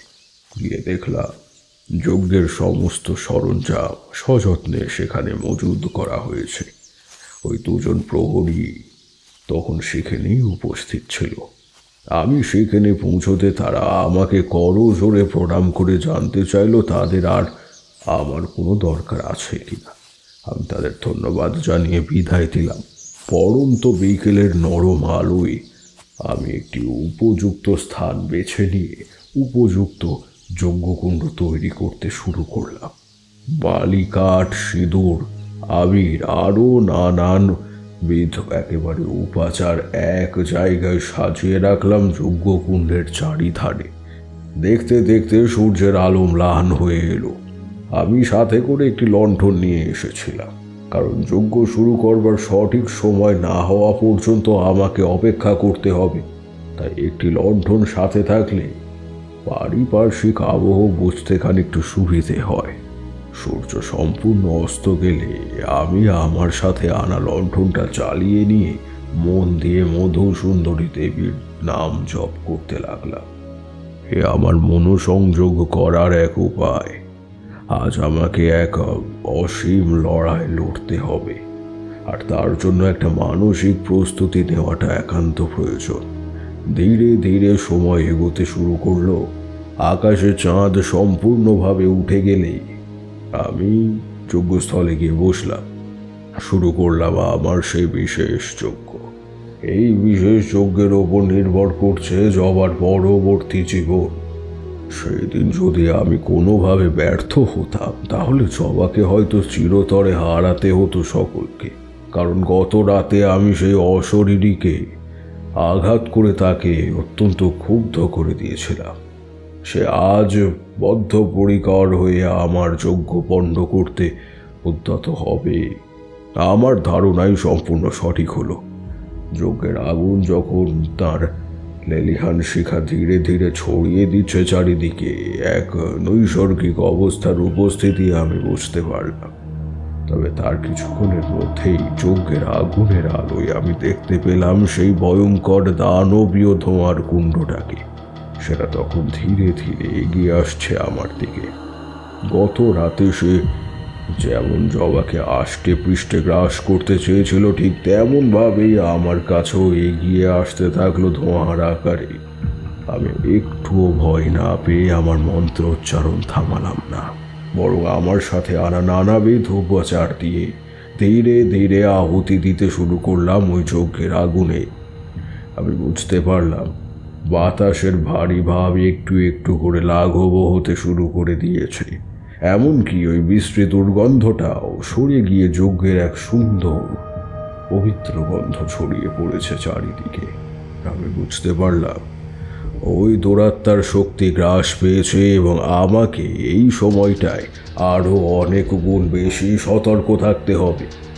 আমি যেই ধরনের বিপদের আশঙ্কা করছিলাম তার চাইতেও ভয়াবহ বিপদ নিয়ে আঘাত করতে উদ্যত হলো সেই হিংস্র প্রেত।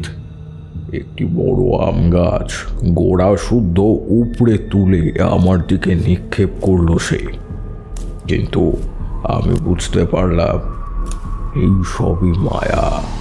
আমি একটুও ভয় না পেয়ে আমার জায়গায় স্থির চিত্তে বসে সজোরে মন্ত্রোচ্চারণ করতে লাগলাম। গাছটা আমার দিকে ধেয়ে আস্তে আস্তে অন্যদিকে ঘুরে মাটিতে পড়ে গেল। আমি বুঝলাম মধুসুন্দরী দেবী স্বয়ং আমাকে এই বিপদের হাত থেকে রক্ষা করেছে। আমি মনে মনে তাকে ধন্যবাদ জানিয়ে তখন নিবিষ্ট মনে মন্ত্রোচ্চারণ করতে থাকলাম। এরপর কিছু ধারালো অস্ত্র সে আমার দিকে নিক্ষেপ করতে শুরু করলো। তার একটি ফলাও যদি আমার গায়ে লাগতো তাহলে আমি আজ আর তোমাদের সামনে বসে এই গল্প বলতে পারতাম না। যখন শয়ে শয়ে ধারালো অস্ত্র বৃষ্টির মতন ধেয়ে আসতে শুরু করেছে আমার দিকে, এক অদ্ভুত মায়ার সৃষ্টি হলো আমার চারিপাশে। আমার চতুর্দিকে একটি সুরক্ষিত বলয় আমি উপলব্ধি করলাম। একটি ধারালো অস্ত্রও আমাকে স্পর্শ করতে পারল না। তারপর শুরু হলো ঝোড়ো হাওয়ার তাণ্ডব। প্রচণ্ড ঝোড়ো হাওয়া এবং বৃষ্টির প্রকোপে আমি সত্যিই ভয় পেয়েছিলাম। এবার আমি যে যজ্ঞ করছিলাম সেই যজ্ঞ যদি কোনোভাবে বন্ধ হয়ে যায় অথবা মাঝে পথে বন্ধ হয়ে যায় তবে মানুষের বিনাশ কেউ আটকাতে পারবে না। আমি আমার বইতে প্রাণপণে চেপে ধরে মধুসুন্দরী দেবীর নাম নিয়ে যজ্ঞের আগুনে ঘৃত মধু নিক্ষেপ করে সেই আগুন বাঁচিয়ে রাখার লড়াই শুরু করলাম এবং বেশ কিছুক্ষণ অদম্য লড়াই করে আমার হলো জয়। বাতাসে সেই বিশ্রী গন্ধটা আরও অনেক গুণ কমে গেলেও পুরোপুরি নিশ্চিহ্ন হয়ে যায়নি তখন। তার মানে ওই ভয়ানক প্রেত দুর্বল হয়ে গেলেও তার উপস্থিতি কিন্তু এখনও রয়েছে ওই স্থানে। আমি আমার যজ্ঞ বজায় রাখলাম। এত কিছু করার পরও যখন সে আমাকে কোনোভাবেই পরাস্ত করতে পারল না তখন সে নিজে হিংস্রভাবে ধেয়ে এলো আমার দিকে। সত্যি বলতে আমি এটাই চেয়েছিলাম, কারণ পবিত্র যজ্ঞের আগুনের তাপ তার শরীর স্পর্শ করলে সেটি সে কোনোভাবেই সহ্য করতে পারবে না এবং চিরতরে বিনিষ্ট হয়ে যাবে ওই দুরাত্মা। আমার ধারণাকে সম্পূর্ণ সঠিক করে দিয়ে সেটাই ঘটেছিল। সে যখন হিংস্রভাবে আমার দিকে ছুটে এলো তখন আমার যজ্ঞের আগুনের লেলিহান শিখা একতলা সমান উঁচু হয়ে গিয়েছে। তার তাপ সহ্য করা সাধারণ মানুষের পক্ষে অত্যন্ত কষ্টকর। সেই হিংস্র দুরাত্মা যজ্ঞের আগুনের কাছে আসতেই ভয়ঙ্কর চিৎকার করতে শুরু করে সে। আমি বুঝতে পারি ওই পবিত্র আগুনের তাপ সে সহ্য করতে পারছে না। আমি আরও জোরে মন্ত্রোচ্চারণ করতে শুরু করি। একসময় ওই দুরাত্মা চিৎকার করে ধীরে ধীরে হাওয়ায় মিলিয়ে যেতে থাকে, আর মিলিয়ে যেতে থাকে তার কালো অবয়ব। সবটুকু নিঃশেষ হয়ে যাওয়া অবধি আমি ধৈর্য ধরে অপেক্ষা করি। তারপর একসময় যখন উপলব্ধি করতে পারি যে বিপদ সম্পূর্ণ কেটে গিয়েছে তখন আমি ওই একই স্থানে শুয়ে পড়ি। আমি তারানাথকে প্রশ্ন করলাম, কেন শুয়ে পড়লেন কেন? তারানাথ মৃদু হেসে আমাকে বললেন, আমি যে যজ্ঞ সেদিন করেছিলাম তার ফলে আমার শরীরে অর্ধেকের বেশি শক্তি ক্ষয় হয়ে গিয়েছিল। তাই ক্লান্ত হয়েই অন্য স্থানে শুয়ে পড়েছিলাম সেই দিন। পরদিন ভোরে আমার ঘুম ভাঙতে আমি সমস্ত কিছু গুছিয়ে কাছাকাছি একটি পুকুরে বিসর্জন দিয়ে স্নান করে শুদ্ধ বসনে উপস্থিত হলাম জমিদার বাড়িতে। আমি অবাক হয়ে দেখলাম এতদিন যে স্থানের কোনো পাখির কলরব ছিল না, ভোর হওয়ার সাথে সাথেই সেই স্থানটি পাখির কলরবে মুখরিত হয়ে উঠেছে।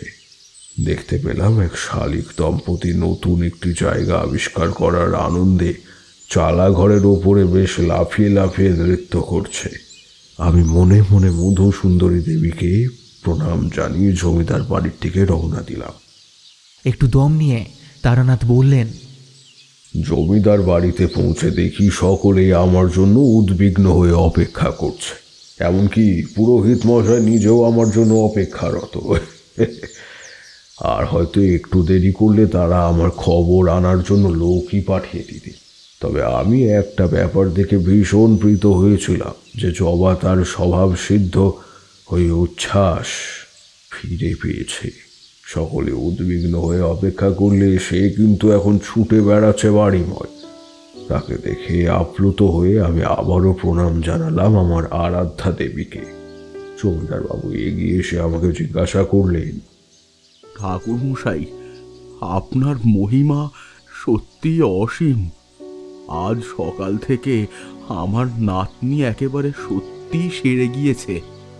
সে আজ আমার কাছে বায়না করেছে খেলনা কিনে দেওয়ার। তার মায়ের কাছে এটা ওটা খাবে বলে বায়না করছে। ঠাকুর মশাই, আমি এবং আমার পরিবার আপনার কাছে চিরকৃতজ্ঞ থাকব।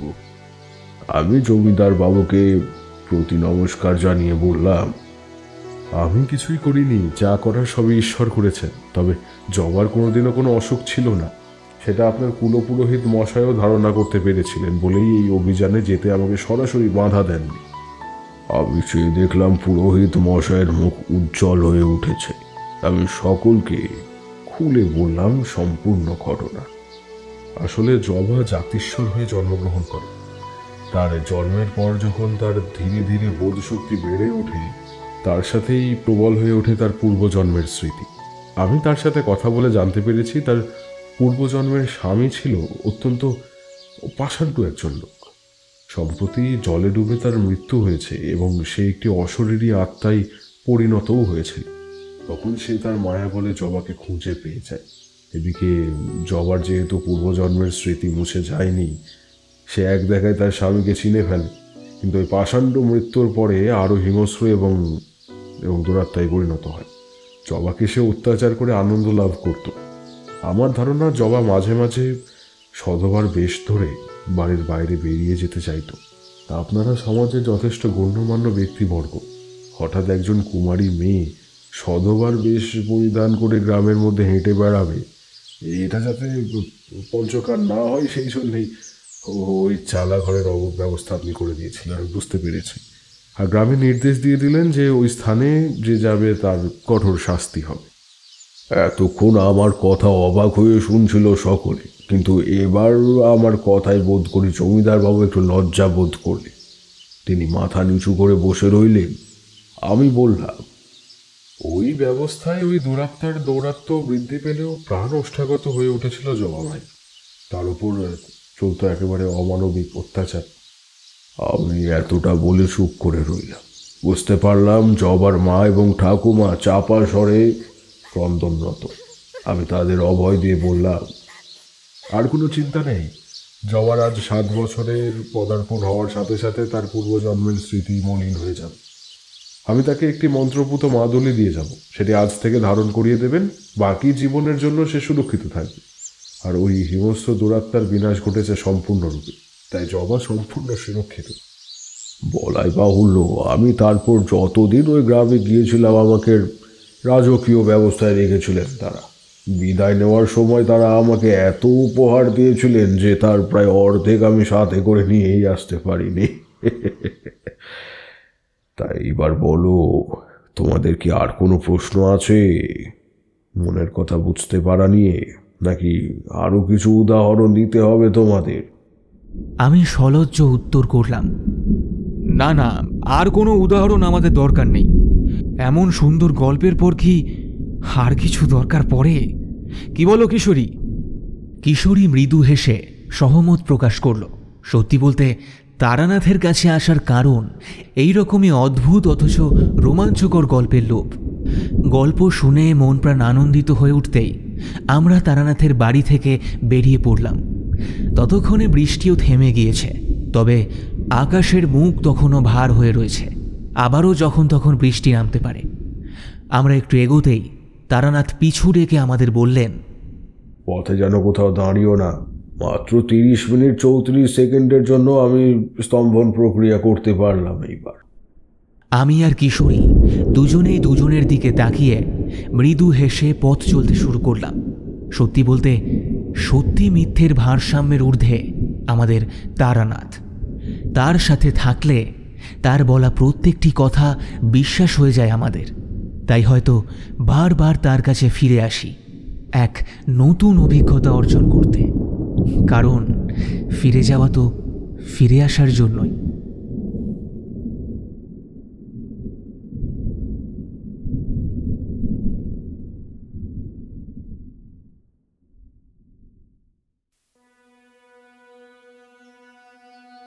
শেষ হলো লেখিকা কনক বসুর কলমে তারানাথ তান্ত্রিক ও মোক্ষ প্রাপ্তি। তবে কেমন লাগলো আজকের গল্প কমেন্ট বক্সে জানাতে ভুলবেন না যেন। আজকের গল্পে বিভূতির চরিত্রে ছিলাম আমি সৌভিক, কিশোরীর চরিত্রে মৈনাক, তারানাথ তান্ত্রিকের চরিত্রে প্রীতম, মাতু বাগলি এবং জবার চরিত্রে পূজা, বৃদ্ধ পুরোহিতের চরিত্রে বাল্মীকি, অচেনা ব্যক্তি এবং জমিদার মশাইয়ের চরিত্রে রমাকান্ত, জমিদার পুত্রের চরিত্রে দিব্যেন্দু। গল্পের শব্দ সংযোজনে সৃজা, আবহ সৃষ্টিতে আমি সৌভিক। এই সুন্দর পোস্টারটি ডিজাইন করেছে টিম পিক্সেলের থেকে আকাশ। আজকের গল্পটি যদি আপনার ভালো লেগে থাকে তবে অবশ্যই গল্পটি আপনার বন্ধু এবং পরিবারের সঙ্গে শেয়ার করে দিন। আরও এরকম নিত্য নতুন গল্প শুনতে এখনই সাবস্ক্রাইব করুন আমাদের ইউটিউব চ্যানেলে। মনে থাকে যেন মিডনাইট স্টোরিজ নয়, এখন থেকে এবং গপ্প। তবে আজ চলি, ফিরে আসবো আরও একটি নতুন এবং রোমাঞ্চকর গল্প নিয়ে।